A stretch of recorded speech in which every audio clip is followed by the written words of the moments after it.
Hi friends, எப்படி இருக்கீங்க? நான் உங்கள் அரசு விவசாயி. இன்றைக்கி எங்கே வந்திருக்கோம் பார்த்தீங்கன்னா, லிப் செடி வெட்டலாம்னு தான் வந்திருக்கோம். பாருங்கள், நம்ம வீடியோவை சப்ஸ்கிரைப் பண்ணிட்டு பாருங்கள். வீடியோ பிடிச்சிருந்தா ஷேர் பண்ணி விடுங்க. விவசாயம் முடிக்கணும்னா சப்போர்ட் பண்ணுங்கள். பாருங்கள், இன்றைக்கி கொஞ்சம் வெட்டு நல்லாவே போயிட்டுருக்கு. சூப்பராக இருந்துச்சு இன்றைக்கி வெட்டு. எப்படி வெட்டியிருக்குன்னு பாருங்கள், காட்டுறேன்.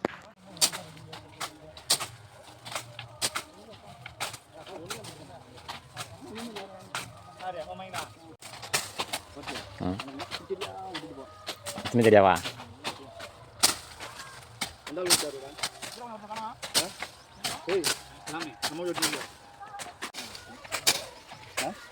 தண்ணி குடிச்சிட்டு வா.